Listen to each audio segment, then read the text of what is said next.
Hi friends, today we're going to talk about intermittent fasting and getting started. I am a big fan of intermittent fasting. It is a tool that has given me so much freedom, given me really awesome brain function. I'm really productive and my brain and focus is super sharp. So that is really why I love fasting. It also enables me to be able to be flexible with my food. I don't have to really track and count my calories and my meals. I find when I fast in the morning, I can kind of be flexible with the rest of the day and still be able to enjoy the foods I like and enjoy everything in moderation, of course. So firstly, what is intermittent fasting? Intermittent fasting is literally just moving your windows of eating into different, portioning them if you like. So one of the probably most popular ones you'll hear of is 16-8, and that is where you are eating in an 8-hour window and you're fasting for 16 hours a day. So you can really choose when you want to do that. What we find most popular is that people have their dinner at night, go to bed and wake up in the morning and they push that first meal, the breakfast, out. So normally I don't eat before 12. That's just kind of what I've worked up to. I'll tell you a bit more about that once we get started.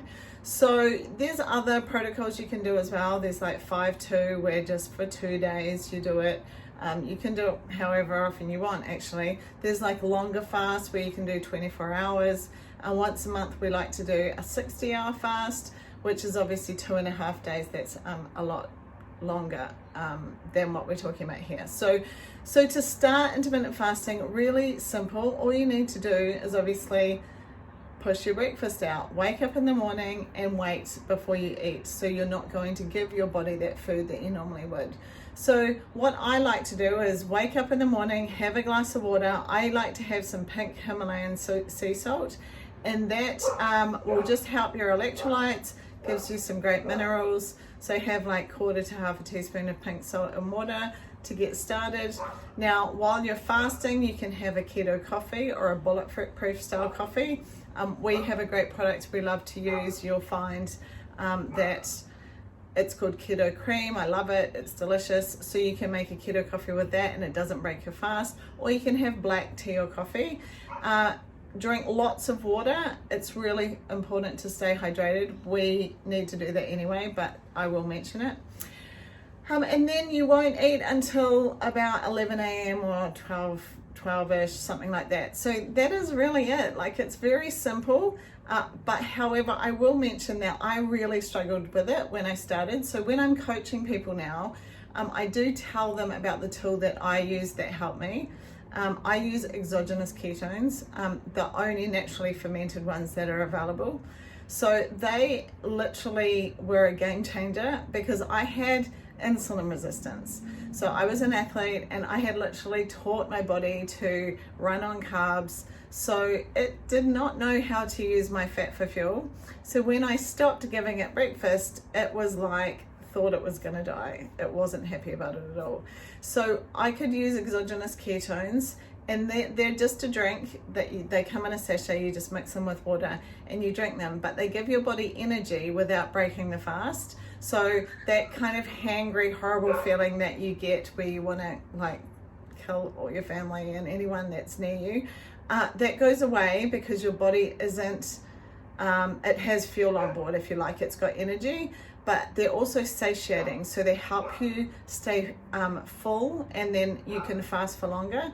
So they're an amazing tool, and I just find people have really amazing success with adding them in, especially if you do exercise in the morning as well, because you're literally, it's like putting fuel in your fuel tank. So I like to mention them because some people think, sure, you know, no worries, I'll give intermittent fasting a try. And then they hit this roadblock, which I had, and they think it's not for them. But actually, you need to teach your body to be able to use your fat for fuel, which is a lot of the time when I'm helping people, they want fat loss. So that means using the fat that we're holding on to, which is just stored energy, and we want our body to release that. So we need to teach our body to use that fat source And the ketones enable us to be able to do that without kind of losing our mind in the process. So if you want to give them a try, just reach out. I can definitely get you organized with a trial to give them a go. But I just wanted to mention that because helping people fasting, a lot of people really do struggle the same way I did, and it's not pleasant. So the experience can be a lot nicer with that tool, being able to use that tool. So what I've also found in my process of fasting is, and I had to do that even using the exogenous ketones, was I just moved the window slowly. So I started initially not being able to fast more than 12 hours. And so I just would add an hour until I felt